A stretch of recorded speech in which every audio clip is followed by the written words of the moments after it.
Imer Noticias presenta. ¿Cómo está usted? Muy buenas tardes. Bienvenida, bienvenido, bienvenide a El Acento, tu punto de referencia. Hoy es el lunes 27 de octubre de 2025. Es la última semana del 10º mes de este año, con el otoño a todo lo que da en la zona centro de nuestro país y en otras latitudes donde la semana pasada transmitimos con nuestra cabina itinerante, concretamente en la frontera entre México y Estados Unidos, en Tijuana, Baja California. Ya estamos de regreso en la capital del país con la idea de seguir con el recorrido de Imer Noticias por otros lugares de la República Mexicana. Ya le contaremos. Mientras tanto, aquí en la capital del país tenemos una agenda informativa muy nutrida con temas variados, desde temas de carácter político, empresarial, también temas internacionales vinculados con la relación con Estados Unidos, temas también de América Latina con esta decisión de los votantes de ese país en Argentina de apoyar a Javier Milei a pesar de todo lo que implica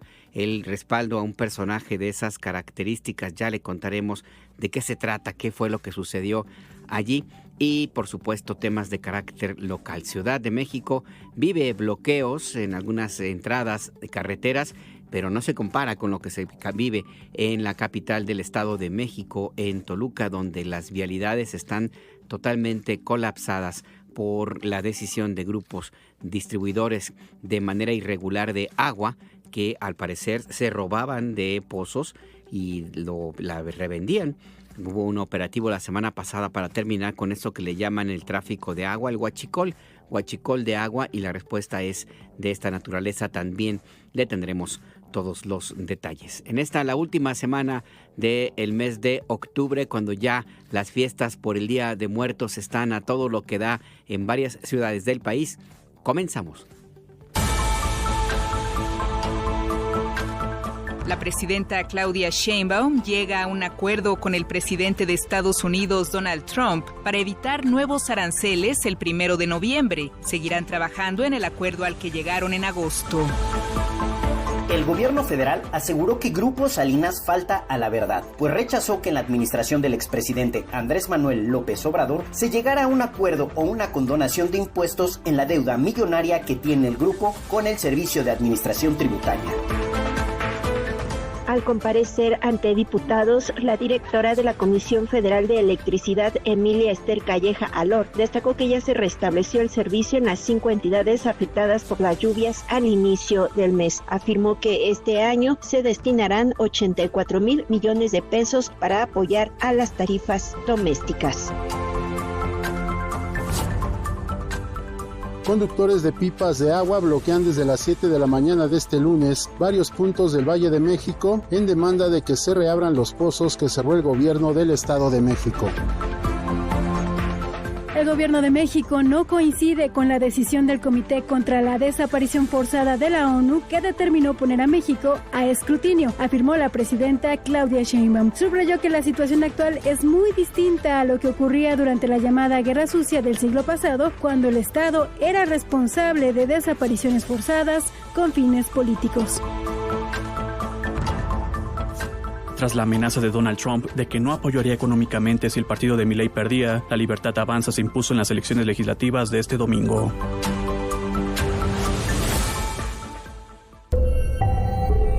Imer Noticias presenta El Acento, con Alberto Nájar. Tu punto de referencia.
pedazo de tierra que vale la pena una canasta con frijoles. Soy Maradona contra Inglaterra, dándote los goles. Soy lo que sostiene mi bandera, la espina dorsal del planeta, en mi cordillera. Soy lo que me enseñó mi padre, el que no quiera su patria, no quiera su madre. Soy América Latina, un pueblo sin piernas pero que camina.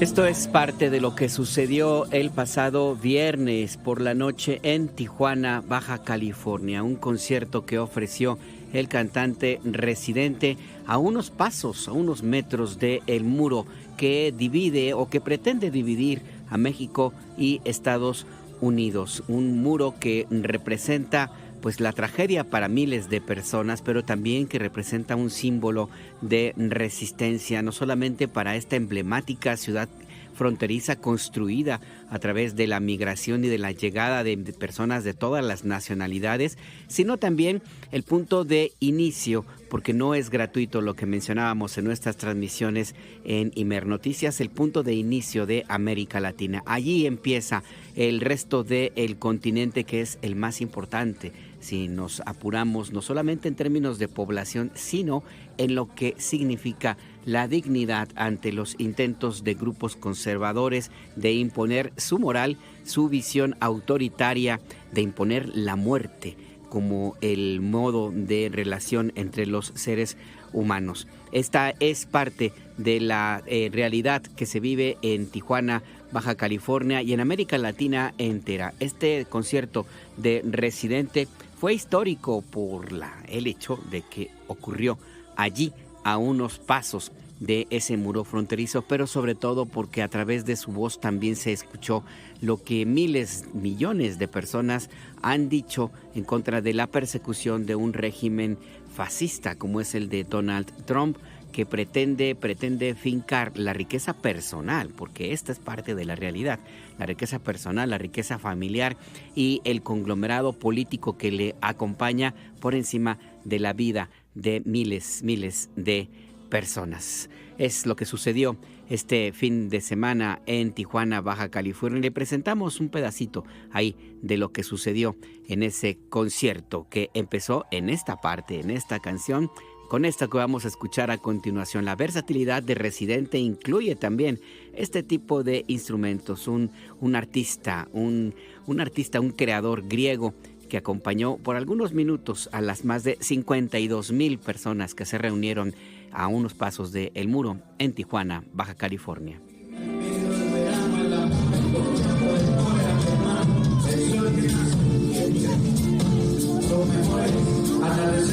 Soy el desarrollo en carne viva, discursos políticos sin saliva. La cara más bonita que he conocido, soy la fotografía de un desaparecido. La sangre dentro de tus venas, soy un pedazo de tierra que vale la pena una canasta con frijoles. Soy Maradona contra Inglaterra, dándote los goles. Soy lo que sostiene mi bandera, la espina dorsal del planeta, en mi cordillera. Soy lo que me enseñó mi padre, el que no quiera su patria, no quiera su madre. Soy América Latina, un pueblo sin piernas pero que camina.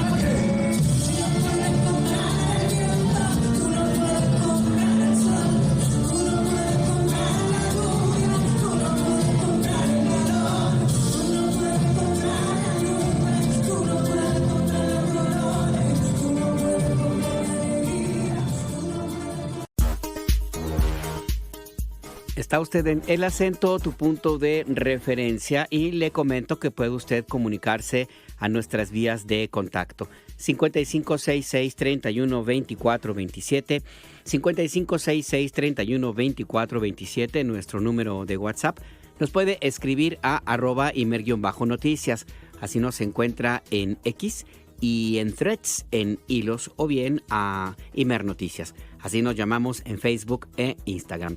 Yo me llamo @anajarnajar, en X antes Twitter. Además tenemos nuestras otras vías de comunicación, tenemos nuestra página en YouTube donde puede usted ver, escuchar todas nuestras entrevistas, nuestros noticiarios, programas especiales y también en noticias.imer.mx, ahí tiene toda la información del trabajo del Sistema Nacional de Noticiarios, que por cierto trabaja día y noche para mantenerle informada, informado, informade en tiempo real. Aquí en cortito está Rafael Rosales en la operación, José Luis Plasencia en la producción y en los micrófonos les saluda Alberto Nájar. Déjeme comentarle información de hace unos minutos de última hora. Parece que han iniciado ya el retiro de los bloqueos de piperos, de organizaciones de pipas que llevan agua, una buena cantidad de esta agua de origen irregular y que mantienen todavía, porque está en proceso, mantienen todavía cerradas algunas entradas a Ciudad de México y particularmente en la zona de Toluca, que se encuentra pues colapsada en su circulación. Se ha informado por parte tanto de representantes de los piperos como del secretario de Gobierno de Ciudad de México en entrevista para medios locales de Ciudad de México, que ya hay un acuerdo para que se establezca una mesa de diálogo durante esta semana y a cambio los piperos han decidido moverse, dejar de bloquear las avenidas principales y los accesos carreteros de la capital del país. Es una mesa de diálogo con autoridades tanto de la Ciudad de México como del Estado de México. Todos los detalles se los tendremos en los próximos minutos, así es que le invito a que no se despegue, que siga conectado o escuche esta emisión de El Acento, tu punto de referencia. Negocia Sheinbaum con Trump nuevo plazo a aranceles. Esta mañana la presidenta Claudia Sheinbaum comentó en la Conferencia del Pueblo que el fin de semana, el 25 de octubre, concretamente el sábado, tuvo una llamada telefónica con Donald Trump, el presidente de Estados Unidos. En esta conversación se abordaron los temas, las negociaciones que llevan ambos países para terminar con algunas de las barreras que existen en el intercambio comercial entre México y Estados Unidos y que el gobierno de Donald Trump ha planteado como un estorbo para el flujo de mercancías de su país hacia el nuestro. Estas negociaciones van a seguir. ¿Por qué es importante esta llamada? Además del hecho de que se comuniquen de manera fluida ambos mandatarios, porque a partir del 1 de noviembre entrarían en vigor el incremento a algunos de los aranceles que ha impuesto la Casa Blanca a exportaciones mexicanas en algunos productos específicos. Este plazo de 3 meses que se logró hace 3 meses prácticamente está por concluir y la presidenta Sheinbaum ha tenido esta comunicación para tratar de establecer que las negociaciones van por buen camino y que eventualmente se consiga un plazo mayor para estos aranceles. Hablamos de 54 barreras comerciales de México que, según el gobierno de Donald Trump, afectan a exportadores e inversionistas estadounidenses. Son barreras, dice la Casa Blanca, que no forman parte del Tratado México-Estados Unidos y Canadá. Vamos a escuchar a la presidenta Sheinbaum en el momento en que informa de esta comunicación con Donald Trump.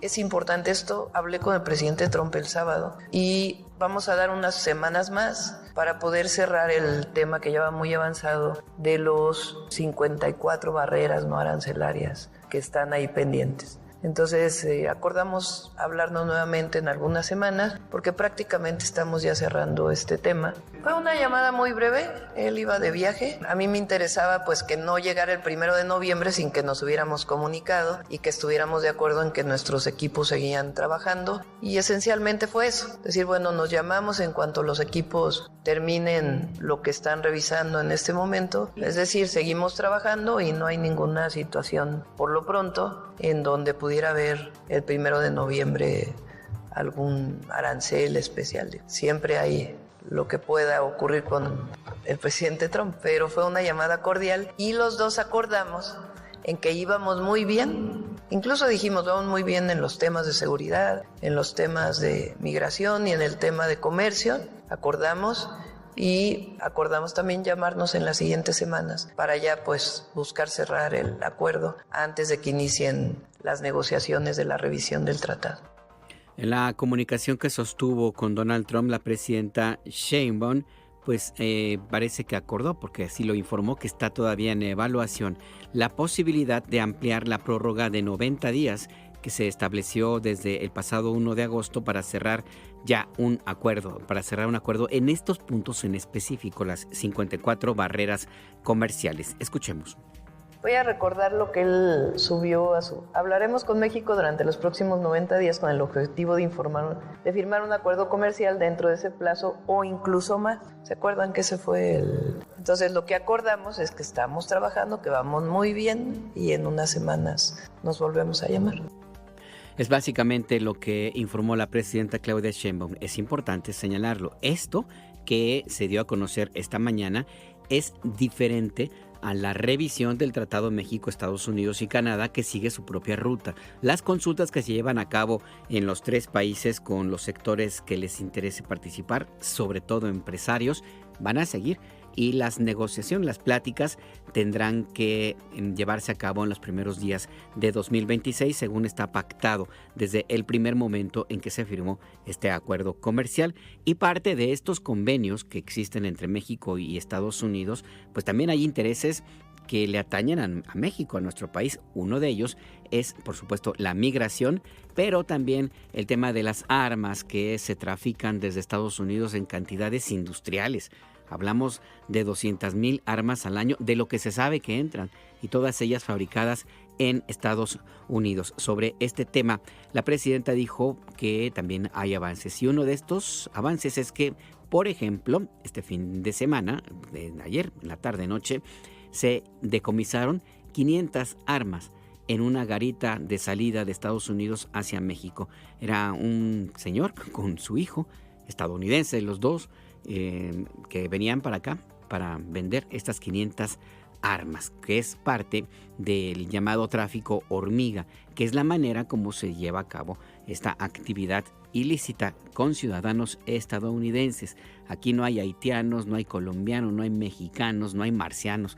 Son estadounidenses los que se encargan de traer las armas hacia México y de vender la droga que compran en el sur del continente en las calles de Estados Unidos. El 65% de los detenidos acusados de tráfico de droga en las cárceles estadounidenses son ciudadanos de ese país. Pero bueno, ese es otro tema. Lo importante ahora también, además de lo que le comento, es esta llamada y este preacuerdo que podría resultar en esta misma semana. Pero, ¿de qué se trata? ¿De qué hablamos y de qué conversaron la presidenta Sheinbaum y el presidente Trump? Nuestra compañera Jessica Martínez nos explica.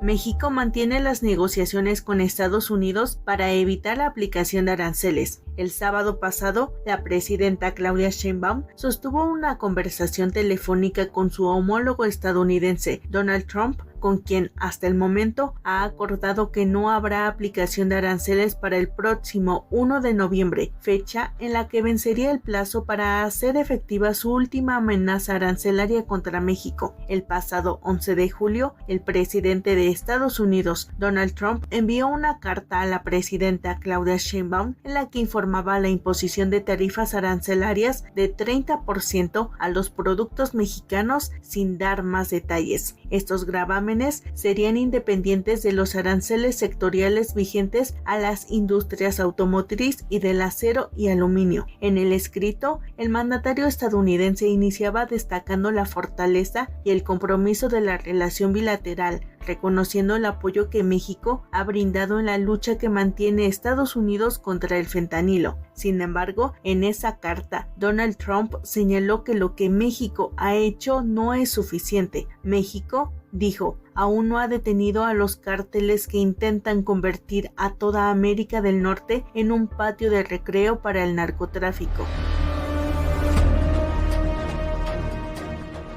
Ante la comunicación continua entre ambos mandatarios, así como las negociaciones encabezadas por el secretario de Economía, Marcelo Ebrard, quien constantemente viaja a Washington para encontrarse con sus contrapartes comerciales estadounidenses, no se han hecho efectivas dichas tarifas arancelarias. El 31 de julio, un día antes de la entrada en vigor de los aranceles de 30%, tras una llamada entre los presidentes de México y Estados Unidos, se anunció un acuerdo de 90 días para mantener el diálogo y construir un acuerdo de más largo plazo. Desde el regreso de Donald Trump a la Casa Blanca, con una política proteccionista que ha cambiado la política comercial en el mundo, México ha emprendido una serie de negociaciones comerciales con Estados Unidos. Si bien México mantiene una posición privilegiada al amparo del tratado entre México, Estados Unidos y Canadá, el TEMEC enfrenta aranceles en sectores estratégicos como el automotriz y siderúrgico. Estas negociaciones son adicionales a la próxima revisión del TEMEC prevista para 2026. Sin embargo, el mismo secretario de Economía, Marcelo Ebrard, ha señalado que las negociaciones que se han dado durante estos últimos meses son esenciales para llegar de la mejor manera a la revisión del tratado trilateral. Yo diría que tenemos un avance muy importante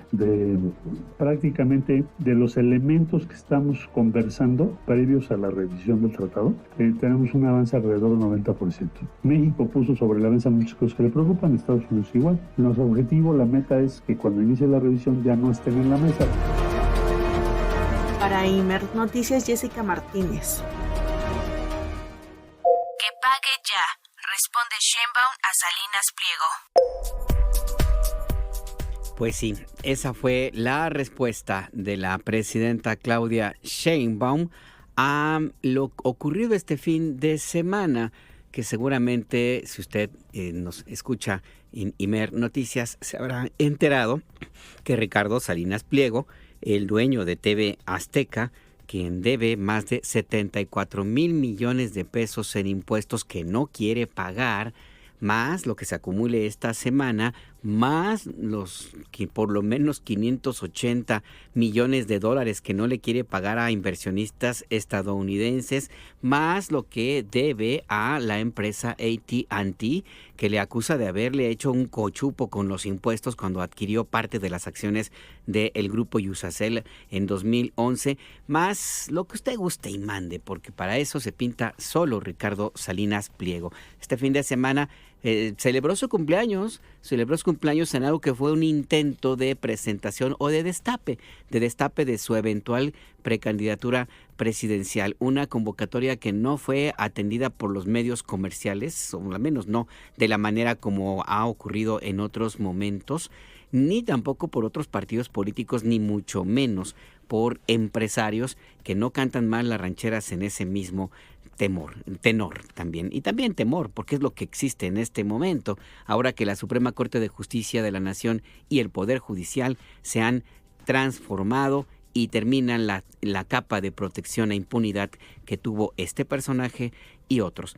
¿Qué fue lo que sucedió? Pues dijo Salinas Pliego, yo pago, pero pago lo que quiero, no lo que debo. Y la presidenta Sheinbaum y su equipo de trabajo respondieron a esta circunstancia. Nuestro compañero Abie Vargas nos cuenta. Abie, cuéntanos qué pasó. Buenas tardes.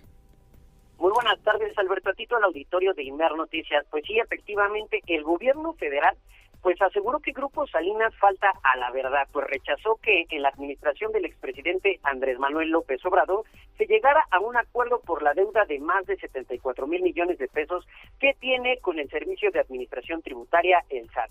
El subsecretario de Derechos Humanos, Población y Migración, Félix Arturo Medina Padilla, y quien fue ex jefe del SAT en el sexenio del expresidente Andrés Manuel López Obrador, explicó 3 puntos que desmienten las declaraciones del consorcio dirigido por el magnate Ricardo Salinas Pliego. Ayer, pues en sus redes sociales, Grupo Salinas publicó un documento en donde asegura que llegó a un acuerdo en las mesas de negociación sostenidas con el entonces Procurador Fiscal de la Federación, Arturo Medina, en donde se pactó un pago de 7.600 millones de pesos. Pero pues esto fue desmentido esta mañana. Escuchemos. Es falso que en la administración pasada se haya llegado a un acuerdo con este grupo en relación a los adeudos que tiene con el fisco desde los años 2008, 2009, 2010, 2011, 2012 ni 2013. Si bien es cierto, en varias ocasiones se llevaron a cabo pláticas en una mesa técnica con sus representantes, nunca se acordó un monto ni la ruta de solución. Esto debido a que el consorcio empresarial siempre discrepó del monto de adeudo que el SAT le determinó. En el documento, Alberto, el presidente de Grupo Salinas, Ricardo Salinas Pliego, señala que personalmente le planteó el tema al expresidente López Obrador, pues para llegar a un acuerdo que él determinó justo. Y aunque Arturo Medina confirmó que se llevaron varias mesas de diálogo en el sexenio pasado, negó que se acordara una condonación de impuestos. Y aseguró que Grupo Salinas siempre ha sostenido que su deuda es menor. Así lo dijo. Nunca se firmó algún acuerdo, no existe un documento firmado. El entonces presidente Andrés Manuel López Obrador me instruyó además que para avanzar en cualquier acuerdo no se podían condonar impuestos, solo se podían aplicar reducciones legales en recargos como a cualquier contribuyente y que cualquier acuerdo primero tenía que ser validado por el Poder Judicial, cosa que nunca ocurrió. En el documento, Grupo Salinas incluso menciona que se hizo un pago al fisco de 2.700 millones de pesos por un crédito fiscal de 2006. Sin embargo, Arturo Medina aclaró que ese caso forma parte de otro juicio, el cual nada tiene que ver con los actuales. Escuchemos. El adeudo de 2.700 millones de pesos que menciona haber pagado correspondían a otro juicio distinto de años anteriores y que no tiene relación con los adeudos que hoy están en discusión. Decir también que este pago derivó de una resolución de la Suprema Corte de Justicia de la Nación. Arturo Medina Padilla también desmintió que hayan puesto obstáculos para el pago de impuestos, como aseguró Grupo Salinas en la carta en donde señala pues que la Procuraduría Fiscal no envió a la Suprema Corte de Justicia de la Nación los expedientes de 2008 a 2012. Escuchemos. Es falso que el SAT haya incumplido un supuesto acuerdo de mandar expedientes a un ministro de la Corte de aquella época, sencillamente porque nunca hubo ese acuerdo. También es falso decir que un ministro de la Corte guardó en un cajón más de 9 meses un expediente por un supuesto acuerdo. Este acuerdo nunca existió. No se explicaría por qué el ministro lo guardó ilegalmente en un cajón si no era porque tenía un acuerdo con el grupo empresarial. ¿Para qué? Para no resolver el pago de impuestos. En el documento que publica Grupo Salinas en sus redes sociales también asegura que la Procuraduría Fiscal de la Federación planteó 2 escenarios para llegar a un acuerdo, pero esto también fue desmentido por Arturo Medina. Así lo dijo. Finalmente, es muy importante decir que los adeudos del grupo empresarial empezaron hace más de 17 años, desde hace 3 sexenios. Ninguno inició con los gobiernos de la transformación y en ninguno han querido pagar. El Grupo Salinas falta a la verdad. Y bueno, la deuda de Grupo Salinas por el no pago de impuestos data de hace 17 años, monto que asciende ya a más de 74,000 millones de pesos, de acuerdo con los últimos informes dados a conocer por la actual Procuradora Fiscal de la Federación, Grisel Galeano García. Pues una serie de desmentidos, Alberto, que pues ya se hicieron desde la mañanera. Esa es la información. La información. Gracias, Xavier Vargas. Estamos pendientes y buena tarde a todos. Buena tarde también para ti. La Procuradora Fiscal, por cierto, dijo con toda claridad: el SAT, el Sistema de Administración Tributaria, no va a responder a a esto que hay protagonizado Ricardo Salinas Pliego, porque se encuentra ya en otro terreno y le corresponde a el Poder Judicial determinar qué es lo que procede.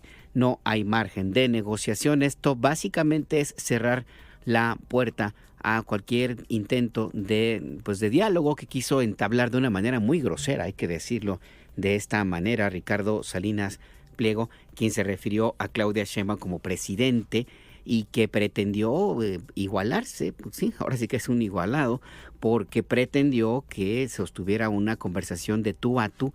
Dijo, yo soy presidente, tú eres presidente y por lo tanto conversemos, perdiendo absolutamente por completo la circunstancia de realidad. Él es presidente de Grupo Salinas, de un consorcio financiero creado a partir de un inicio irregular y a partir del uso también irregular de una concesión del Estado mexicano. Claudia Sheinbaum es la presidenta de la República, elegida por más de 36 millones de personas. Hay una gran diferencia. El mensaje fue muy claro esta mañana. Este no es un tema político. Quien quiere politizarlo es Grupo Salinas, es Ricardo Salinas Pliego, quien pretende pasar de la circunstancia de enfrentar un eventual proceso penal por evasión fiscal, es decir, un probable evasor fiscal, quiere convertirse en un perseguido político y por eso es que tuvo este evento de el fin de semana. La presidenta Sheinbaum fue muy clara en ese aspecto. Escuchemos. Son créditos fiscales, así se llama, del 2008. O sea, 2008, ¿quién gobernaba México? Calderón. Del 2009, del 2010, del 2011, ¿no? Del 2012, ¿quién gobernaba México? Calderón. Del 2013, ¿quién gobernaba México? Peña. O sea, son querellas de aquella época. Ni siquiera son créditos fiscales del periodo del presidente López Obrador. Son de antes. Imagínense con la corrupción de antes y de todas maneras, pues era tanto lo que se debía o tan fraudulento lo que hizo el Grupo Salinas, que desde entonces se les están cobrando esto que ellos hacían, que era utilizar las pérdidas de una empresa, incluso comprando una empresa, juntándolo con las suyas para evitar pagar impuestos. Bueno, entonces son querellas que vienen de hace tiempo. Mientras más pase el tiempo, pues más intereses tienen que pagar. ¿Qué se les puede descontar en su momento? Se les dijo, pues lo que dice el Código Fiscal, nada más. Como bien dice Arturo, se hicieron mesas técnicas con el presidente López Obrador, pero ellos se negaban a reconocer lo que en el 2008, 2009, 2010, hasta el 2013 se había planteado que debía. Y a la fecha es lo mismo. ¿Qué es lo que tiene que ocurrir? Tienen que pagar. ¿Quieren pagar? Paguen. No se necesita una mesa de negociación, de acuerdos en lo oscurito, ninguna mesa técnica, ya hubo muchas en el pasado. Si quieren pagar, que paguen, ¿no? Porque él dice, queremos pagar, pues paguen. Nada les impide pagar, nada, absolutamente nada. Que mandaron una carta al SAT donde dicen lo que deben, pues empiecen a pagar, pero no han querido pagar. Entonces faltan a la verdad y quieren hacer de esto un tema político. No es político, es jurídico y de impuestos. No tiene nada que ver con la política. Ellos son los que están politizando el tema. Nosotros lo único que hemos dicho es, toma chocolate, paga lo que debes. Lo único que hemos dicho es, paga hoy, como diría aquel, hoy. Nada les impide comenzar a pagar, nada. Quieren pues victimizarse. Se llama Estado de Derecho. Libertad con responsabilidad. ¿Qué responsabilidad? La que implica una nación, un Estado que tiene leyes y que tiene una constitución y que nadie puede violar. Paguen. ¿Qué digo yo? ¿Quieren pagar? Paguen. Sí, que paguen. En este caso, el gobierno de México va a actuar con base en las leyes. Escuchemos. El Código Fiscal, si ustedes lo leen, viene exactamente cuáles son los procedimientos en caso de la resolución de la Corte. Es un proceso que no es de 2 días, 3 días, es un proceso que lleva su tiempo. Incluso en el proceso se le dan muchas oportunidades a las empresas para poder resarcir pues la deuda que tienen. Entonces ahí viene clarito cuáles son los pasos, qué pasos se tienen que seguir, pero que no politicen un asunto que tiene que ver exclusivamente con el Estado de Derecho, con que se pague lo que deben desde el 2008, 2009, 2010, hasta 2013, que se pague. Ahí pues lo que ha planteado la presidenta Claudia Sheinbaum a propósito de este anuncio que hizo Ricardo Salinas Pliego, quien ha pretendido, o más bien pretende, pagar pues lo que él quiera. Él habla de 7.500 millones de dólares que según este personaje es un acuerdo que sostuvo con el gobierno anterior, lo cual ya ha sido desmentido. En todo caso, sería el 10% de la deuda que se le ha estimado hasta el momento de impuestos que se resiste a pagar desde hace casi 20 años. Ese es el punto central de este tema. Y además, la otra parte también importante es la contundencia con la cual hubo esta respuesta. Es un caso del Estado de Derecho, no es un asunto político. Este es un tema que ya está fuera del ámbito del Poder Ejecutivo. El momento de poder haber llegado a algún acuerdo con base en el Código Fiscal ya pasó. Ahora es necesario esperar la resolución de la Suprema Corte de Justicia de la Nación, como planteó la Procuradora Fiscal que va a hacer el Sistema de Administración Tributaria, el SAT. Simplemente esperar las resoluciones de la Suprema Corte y a partir de ahí tomar las determinaciones que correspondan. En esta nueva Corte ya no están las ministras y ministros que protegieron a Ricardo Salinas Pliego. En esta nueva etapa de la Suprema Corte de Justicia de la Nación se revisa la impunidad con la cual se mantuvo en amparos tras amparos este proceso de no pagar lo que le corresponde por ley. ¿Qué significa esto que vemos en estas últimas horas? ¿De qué hablamos cuando nos referimos a un personaje de Ricardo Salinas Pliego? Para entender este tema más a profundidad, nos enlazamos con nuestro colega periodista Mathieu Torlier. Él es periodista en proceso y autor del libro La Fórmula Salinas, las redes del poder en México. Mathieu, buenas tardes. Gracias por esta conversación. Te saluda Alberto Nájar.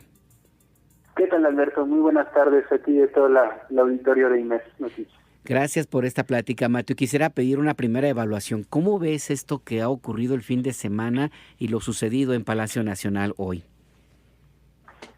Bueno,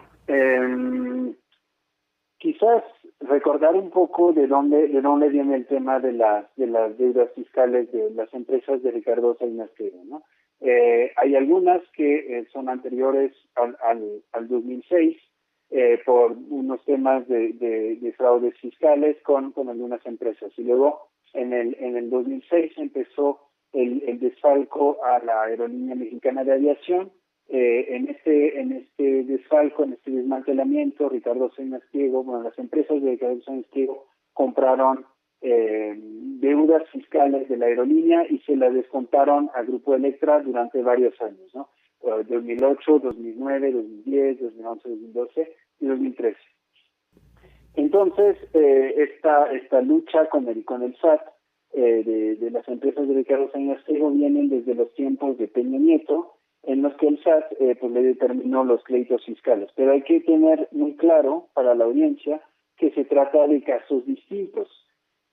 O sea, hay un crédito fiscal por año prácticamente por diversos fraudes fiscales.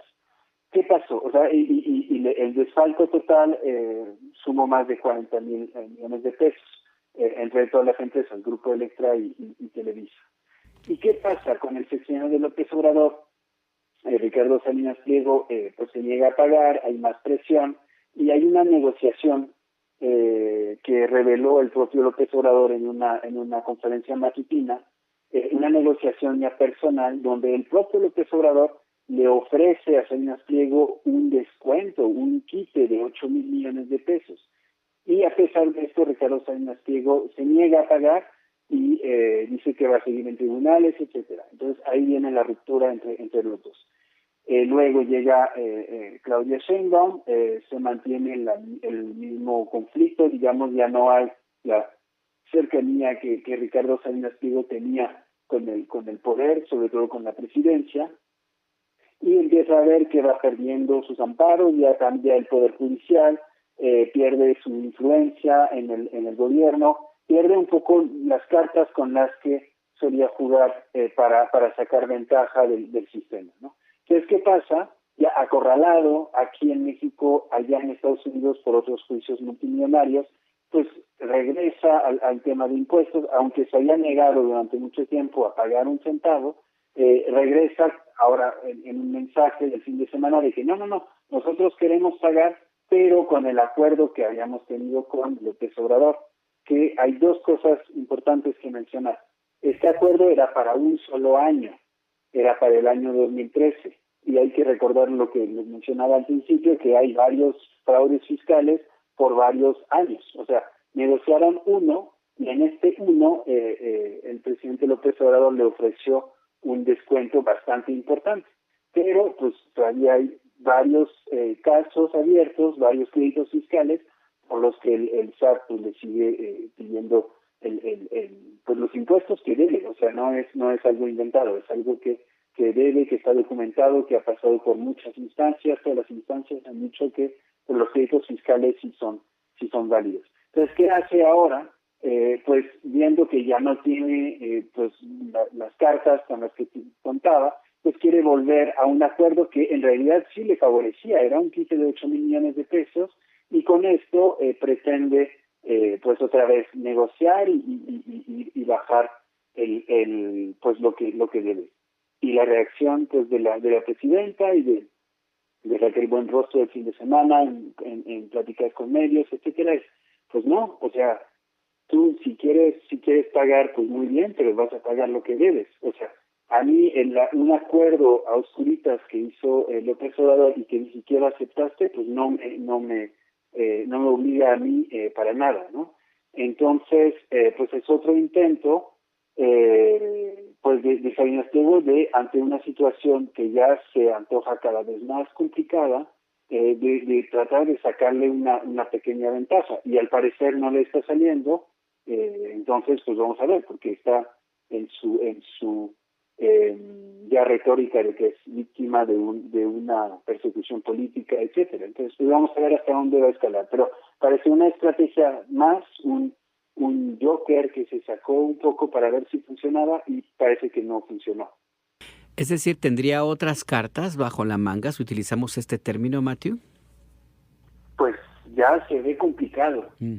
Las cartas de Ricardo Salinas Pliego eran varias. Era el acceso directo a la presidencia. De hecho, hay que recordar que hace unas semanas subió en Twitter un mensaje dirigido a Sheinbaum diciendo: sentémonos a negociar en corto, ¿no? Y ella dijo, no, hay canales institucionales.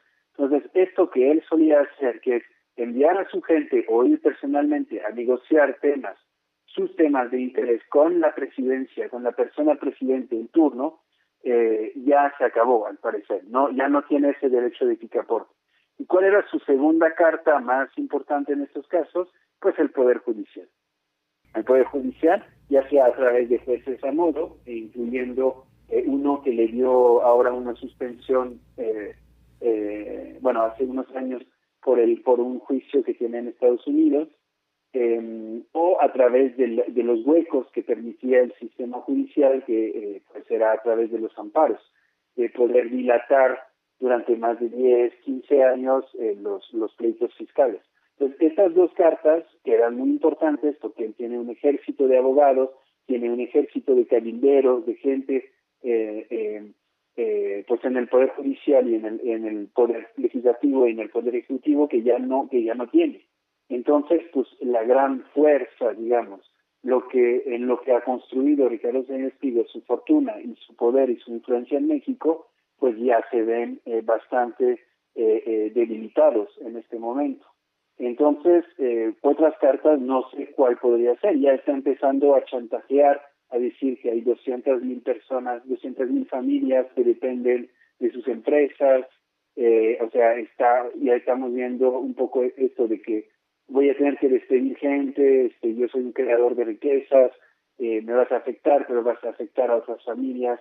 Pero eso, la verdad, se ve ya un poco pues un gesto de desesperación, más que una estrategia bien armada, ¿no? Y en ese mismo tenor me llamó la atención, y no sé tú qué pienses, Matthew Turlier, periodista en proceso, autor de La Fórmula Salina, las redes del poder en México, este libro que le recomiendo que le eche una mirada. Me llamó mucho la atención que, a diferencia de otros momentos en los cuales cualquier reacción de Ricardo Salinas Pliego, cualquier convocatoria como la que hizo este fin de semana, recibía una atención mediática importante, exagerada, diría yo, inclusive hasta señalamientos o respaldos de otros empresarios. Y ahora no. Ahora, ante esto que sucedió, pareciera que la lectura es, o podría ser, que al final del día Salinas Pliego empieza a quedarse solo y pues no soy muy seguro que todos quisieran compartir su propio destino. ¿Tú qué piensas, Matthew? Pues coincido bastante. Es un personaje, bueno, los magnates, las élites en México suelen pues conocer las reglas del presidencialismo, ¿no? Que es al presidente en turno pues, se le respeta, se le hace pleitesías a cambio de por ciertos ventajas, contratos, etcétera, concesiones.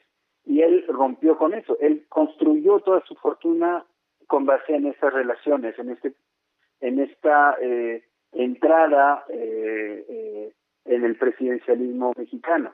Entonces, pues, ¿qué pasa? Al principio, cuando empieza sus convocatorias, pues se ve que en realidad hay poca gente que lo respalda, menos, o sea, cuando uno ve la ceremonia extraña que hizo para su cumpleaños el fin de semana en un recinto que es suyo, pues lo que vimos fue una suerte de meeting político, pero los ponentes eran todos empleados suyos, ¿no? Eran conductores de TV Azteca, pues era gente que él paga, es gente de su nómina. En realidad, cuando se ve igual la convocatoria a su famoso movimiento anticrimen y anticorrupción que lanzó hace unas semanas, pues excepto unos que otros intelectuales, conservadores, etcétera, en realidad lo grueso de la convocatoria son sus empleados. Entonces, en efecto, está solo, ¿por qué? Porque empieza a ser un poco un paria dentro de el sector empresarial. Nunca ha tenido grandes relaciones con otros empresarios, porque ha salido en su forma de operar, ha hecho tantas traiciones, tantos golpes bajos que el mundo empresarial en general lo ve con con cierta distancia. Pero aparte ahora que es un paria, digamos, de la 4T y que es un actor pues que no, o sea, para un empresario ahora no creo que convenga mucho asociarse con Ricardo Salinas Pliego, no está bien visto ni en los círculos del poder ni necesariamente en los círculos empresariales. Entonces, pues en efecto, yo creo que podríamos decir que él está solo, está más solo que nunca, porque antes podía presumir una cercanía con el poder que le creaba esta imagen de empresario pues cercano a Los Pinos o a Palacio Nacional, y que era intocable, que era una gran influencia, y esta imagen, digamos, ya está muy seriamente dañada. Además de que sus empresas ya, bueno, al menos TV Azteca está en problemas financieros muy fuertes, con temas de bajas de audiencia. O sea, ya no es un empresario que al llegar se impone, ya al parecer ya es un hombre que llega ya muy debilitado y se nota lo débil. Ya hay muchas versiones, muchos medios que antes no tocaban a este personaje, que ya lo están pues señalando de manera más recurrente, y esto pues en términos de imagen pues sí le está afectando. Pero yo creo en efecto que sí está más solo que nunca, y que su círculo de apoyos ahora está más que nada entre sus empleados, lo cual pues es característico de un aislamiento, ¿no? Exactamente. Parece que estamos ahora sí en el principio de un cambio importante. Habrá que ver si es ya definitivo, pero como tú bien señalas, Matthew Torlier, pues veremos qué es lo que sigue. Por lo pronto, te agradezco estos minutos, este análisis para la audiencia de Imer Noticias, Matthew. Un placer estar con todos ustedes. Que tengas una buena tarde. Saludos. Saludos, hasta pronto. Es Matthew Torlier, periodista, reportero de la revista Proceso y autor de este libro que le recomiendo de veras, La Fórmula Salinas, las redes del poder en México, que es una radiografía de cómo construyó su imperio, porque sí es un imperio, Ricardo Salinas Pliego, que tiene pecados de origen, si me permite este mismo término. El resumen es muy sencillo, no es verdad es falsa la imagen que pretende construir de el self-made, el hombre que se construyó a sí mismo a base de la cultura del esfuerzo. Si citamos a Luis Donaldo Colosio Murrieta, no es verdad. Él básicamente es un junior que se ha acostumbrado a medrar y a utilizar las relaciones políticas a su total beneficio, sin importar que en esa ruta de la construcción de su emporio, de esas fotografías y videos que publica en sus yates y sus aviones y sus helicópteros, en esa misoginia que le caracteriza, ese maltrato, esa supervisión, esa patanería con la que suele tratar a sus empleadas sobre todo, y esa manera de solapar a depredadores o acusados de depredación sexual, como fue uno de sus empleados que está refugiado en Israel, es el verdadero Ricardo Salinas Pliego.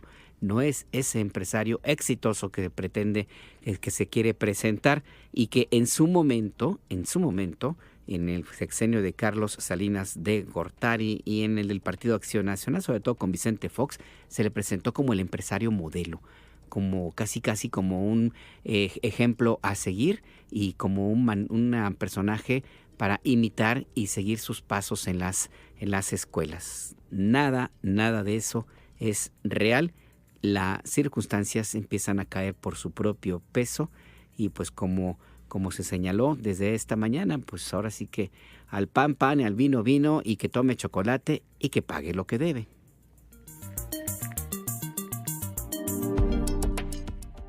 Exhibe Sheinbaum otra vez a Ernesto Zedillo.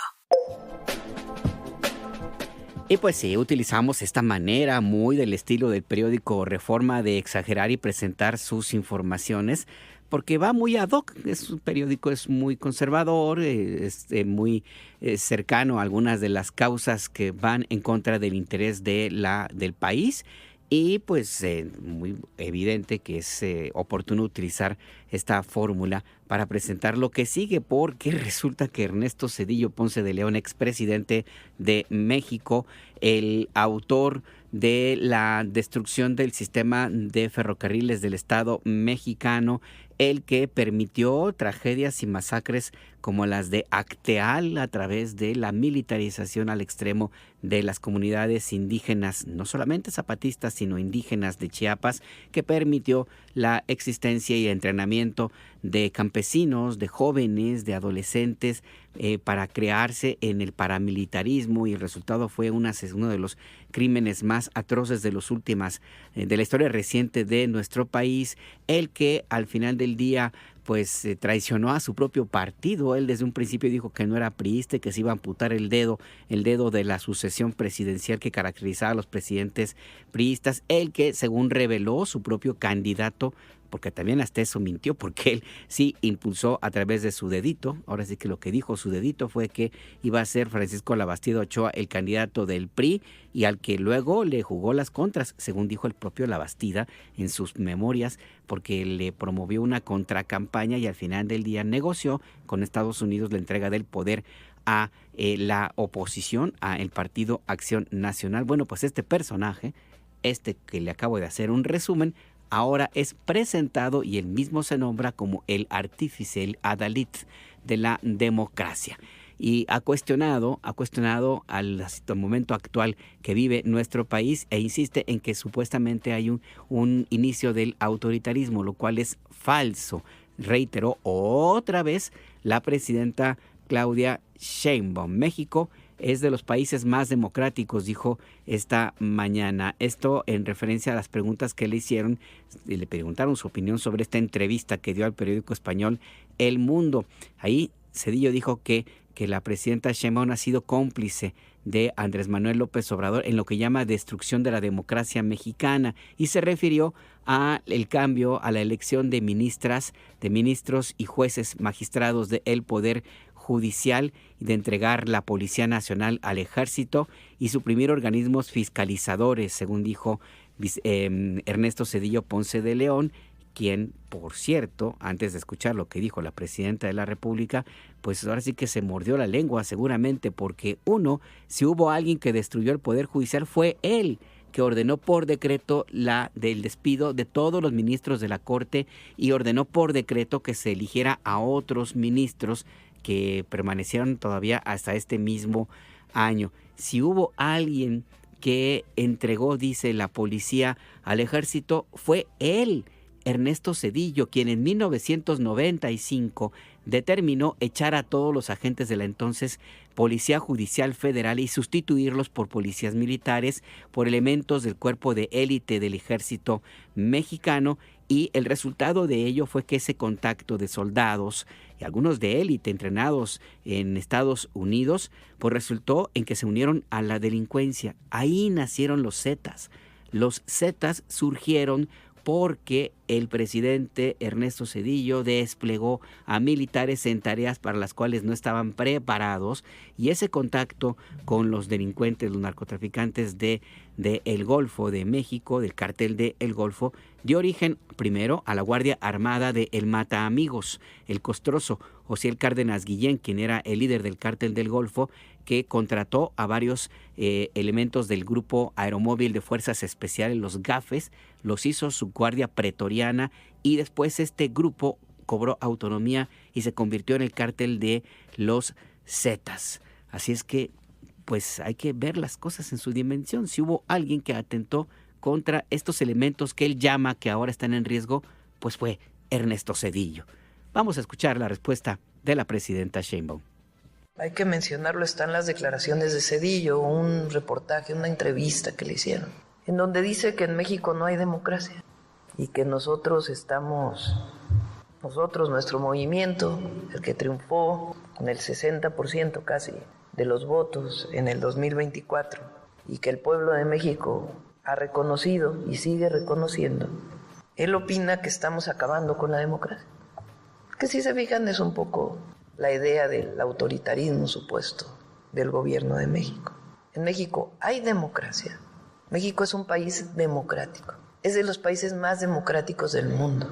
En México elegimos al Poder Judicial, al Poder Legislativo y al Poder Ejecutivo. ¿Quién lo elige? El pueblo. Dicho por Lincoln, la democracia es el gobierno del pueblo, por el pueblo y para el pueblo. Eso es la democracia. La democracia se refleja también en las libertades. La libertad de expresión, la libertad de reunión, la libertad de hablar de la presidenta, del expresidente, la libertad de expresión al máximo.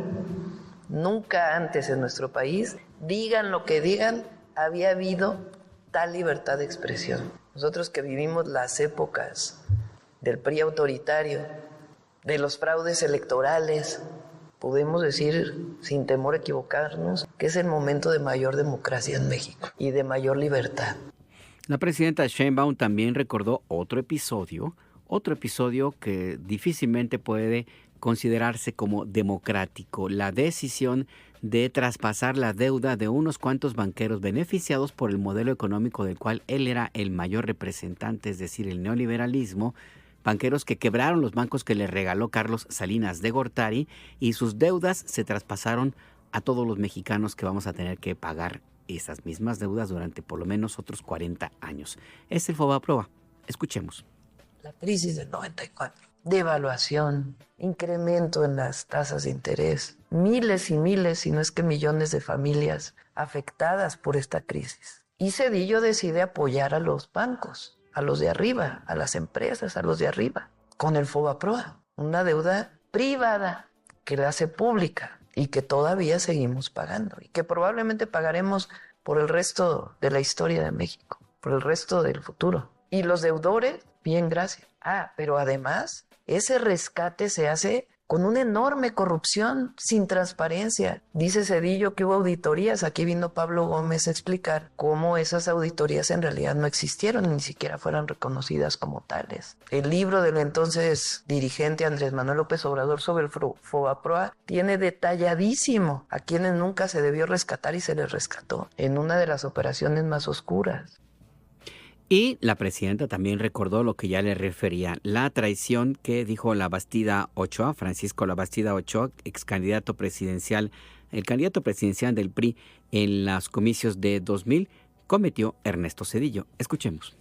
Hacia el año 2000, cuando termina Zedillo, viene las elecciones y gana Fox del PAN, prometiendo un gran cambio en nuestro país.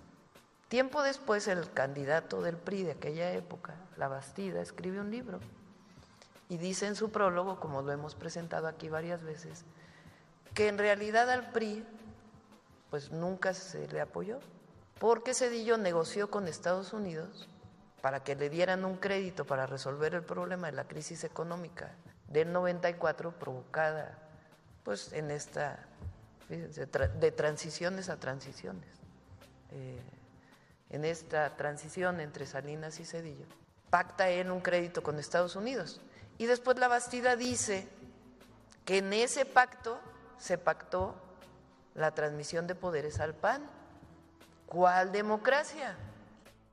Ahí pues lo que señala la presidenta Claudia Sheinbaum en respuesta a las nuevas declaraciones. Otra vez la presidenta Sheinbaum exhibe a este personaje, Ernesto Zedillo Ponce de León, que a quienes les tocó, bueno, a mí me tocó cubrir en aquella época un poco presidencia de la República, era muy complicado, la verdad que no se hacía periodismo ahí, la verdad, pero quienes realmente les tocó cubrirlo, pues sí, hablaban de una actitud realmente pues muy altanera de parte de Ernesto Zedillo hacia las personas del común. No le gustaba el contacto con la gente, era algo que le causaba molestia, como se reflejó varias veces, inclusive una que le he referido aquí, una señora indígena que lo que logró traspasar el cerco militar súper estrecho que había del Estado Mayor Presidencial, se acercó a pedir ayuda al presidente y Zedillo le respondió con esta frase: no traigo cash. Presidente de México, en el país donde se habla español y se hablan en lenguas originarias, respondió con un anglicismo. Pero bueno, así es Ernesto Zedillo Ponce de León, quien desde que salió de la presidencia de México se fue a vivir al extranjero. Él ya no radica en México porque es un país que no le interesó realmente nunca.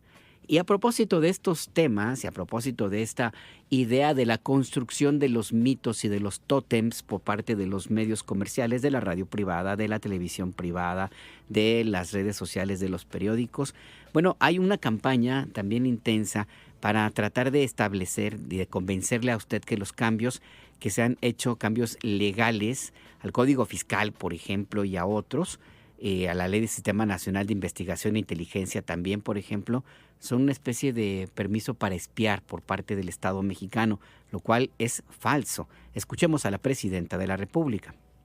La derecha y algunos medios han dicho que las leyes que enviamos y aprobó el Congreso, con algunas modificaciones del IFT, de búsqueda, de telecomunicaciones, tienen que ver con vigilancia, espionaje, con que vamos, incluso aquí el detector de mentiras lo dijo el miércoles pasado, es falso. Cualquier acceso que requiera, por ejemplo, el Centro Nacional de Inteligencia a un teléfono tiene que ser autorizado por un juez. El CNI no puede hacer ninguna investigación por ley o no puede acceder a un teléfono por ley si no es a través de una orden judicial. Incluso no se puede utilizar en un juicio alguna prueba contra un presunto criminal si no viene la aprobación de un juez para alguna intervención telefónica que tiene que ser proporcionada por alguna de las empresas telefónicas que existe. Segundo, ahora que se va con la CURP, que puede tener datos biométricos de manera voluntaria, tiene que ser autorizado por la persona. Sus datos biométricos pueden entrar en la base de datos y solamente pueden utilizarse dentro del marco de la ley.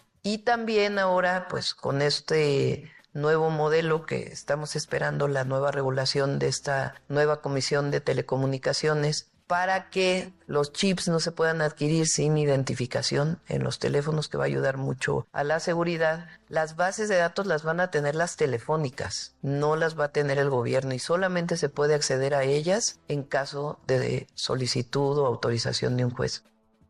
Ahí pues lo que señala la presidenta de la República a propósito de esta campaña de manipulación y mentiras de los medios comerciales sobre la supuesta construcción de un sistema de estado de espionaje, lo cual, como le digo, no es cierto, y pues en los medios donde pregonan esta tesis olvidan convenientemente que si hubo estados, gobiernos y el Estado mexicano espía, pues fue en los periodos del PRI. del PRI, porque de eso vivían algunos, y los periodistas que tenemos ya algunos años nos ha tocado en algunos momentos. Yo personalmente me tocó también ser espiado, por supuesto, de una manera pues muy sofisticada en algunos casos y en otros bastante burda, es más, hasta divertida. Ya un día le contaré mis andanzas y aventuras con los espías en varias latitudes, que le digo que hay cada historia, que bueno, no es el momento. Lo que sí es el momento es de darle a conocer, por ejemplo, que se ha informado la detención de Víctor Manuel Álvarez Puga, abogado, empresario y esposo de quien fuera la conductora estrella de TV Azteca, Inés Gómez Montt. Se encuentra en un centro de procesamiento para personas migrantes en Miami, Florida. De acuerdo con el portal del Servicio de Control de Inmigración y Aduanas, ICE, el arresto de este abogado no está ligado a las acusaciones que tiene en México, sino con cuestiones migratorias. Este matrimonio es investigado desde 2020 por la Fiscalía General de la República, acusados de delitos de delincuencia organizada, lavado de dinero, fraude y desvío de recursos públicos con empresas fantasma, empresas factureras, por un monto estimado de al menos 2.950 millones de pesos solamente en el sexenio del presidente Ernesto Zedillo Ponce, de Enrique Peña Nieto, perdón, ustedes lo mismo, son igual priistas, en el gobierno de Enrique Peña Nieto. La presidenta Sheinbaum dijo que en realidad el monto de lo que habrían defraudado o contribuido a defraudar esta pareja puede ser de 35,000 millones de pesos. Desde 2021, Inés Gómez Montt y Víctor Manuel Álvarez Puga se encuentran prófugos y tienen una ficha roja de búsqueda de la Policía Internacional, la Interpol. Pero ahora, al parecer, Víctor Manuel Álvarez Puga, este abogado, ha sido detenido por una irregularidad migratoria. Ya había indicios, ya estaba localizado, estaban en el armado de la operación para su captura, pero pues ahora resulta que está en un centro migratorio. La información sobre lo que procede en adelante se la daremos a conocer en la medida que se presente. México en desacuerdo con la ONU sobre desapariciones. La presidenta Claudia Sheinbaum se refirió a el tema de un acuerdo del Comité contra la Desaparición Forzada de la ONU, que activó el artículo 34 de la Convención Internacional para la Protección de todas las personas contra las desapariciones forzadas. La presidenta dijo en Palacio Nacional esta mañana que el gobierno de México no coincide con esta decisión. La situación actual es muy distinta a la que ocurría en las décadas de los 60, 70, en los años 80 y, si me apura, en los años 50, cuando el Estado mexicano de entonces era el principal perpetrador de violencia política y el responsable directo de la mayoría de las desapariciones forzadas que se presentaban, que ocurrían en la época. Vamos a escuchar. Nosotros no coincidimos, se ha manifestado varias veces, ha habido varios documentos. Lamentablemente, las desapariciones que existen en México están vinculadas con la delincuencia organizada, en la gran mayoría de los casos. No es la violencia del Estado, como fue en los 60s, en los 70s, incluso en una parte de los 80s. No era la desaparición con motivos políticos que hubo en nuestro país, en donde algún activista o incluso las guerrillas que pudieron haber existido en México no fueron juzgadas de acuerdo a la ley, sino que hubo desapariciones forzadas por razones políticas. Eso es muy distinto a lo que ocurre hoy en México, donde no es el Estado mexicano. Claro que hay que atenderlo y por eso pues las modificaciones a las leyes que hicimos y todo lo que estamos trabajando para ese tema. Pero es distinto y eso es lo que nosotros queremos que quede claro en estos documentos de Naciones Unidas, que no queda claro. Eso se ha manifestado varias veces y seguimos pues trabajando con ellos para que sea reconocido de esta manera. Ahí lo que señala la presidenta Claudia Sheinbaum a propósito de la activación de este artículo 34, que establece, entre otros temas, el que se investiga la desaparición forzada Y la desaparición forzada, de acuerdo con las leyes mexicanas y convenciones internacionales, se refiere sobre todo a las cometidas por autoridades, lo cual no es el caso. Prácticamente todas las desapariciones que ocurren en México son producto de la delincuencia organizada, que encontró en esta deleznable actividad una forma de control territorial y también de ejercer la violencia en nuestro país. Y esto es consecuencia de las decisiones que tomó este sujeto que se llama Felipe del Sagrado Corazón de Jesús Calderón Hinojosa en su momento. La presidenta Sheinbaum recordó esta mañana que los estados como la Federación han puesto en marcha mecanismos de coordinación para terminar con este problema, esta crisis humanitaria, la desaparición de personas. ¿Hay algún avance en el acuerdo que se tuvo con los gobiernos estatales para que los congresos homologuen sus normativas? Sí, va avanzando. La próxima reunión de seguridad o traemos a los compañeros para que puedan informar. Se han activado diversos protocolos y la nueva comisionada de búsqueda está trabajando muy de cerca con los colectivos. Hay pues lo que señala la presidenta Claudia Sheinbaum a propósito de las acciones que se han tomado. La Secretaría de Relaciones Exteriores rechazó desde el jueves estas afirmaciones del Comité de Naciones Unidas contra la Desaparición Forzada que sugieren la existencia de una práctica generalizada y sistemática. La Cancillería insiste en que la desaparición es un delito grave que se combate con una política de Estado basada en la prevención, investigación y sanción, y reitera que México es un país abierto al escrutinio internacional, pero las afirmaciones que se han planteado no tienen sustento, es lo que señala la Cancillería. Sobre este tema, de que nuestra compañera Jessica Leal nos ha preparado esta nota. Vamos a escucharlo a propósito del tema de las desapariciones forzadas.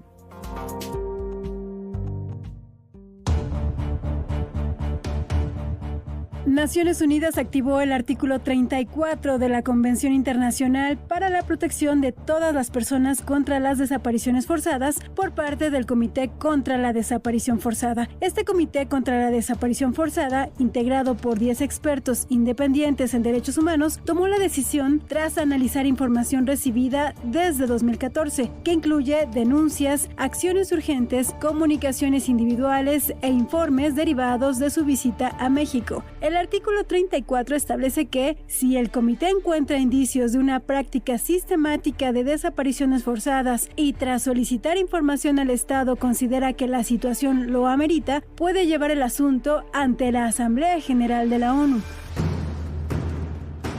¿Qué dice la Convención Internacional para la Protección de todas las personas contra las desapariciones forzadas?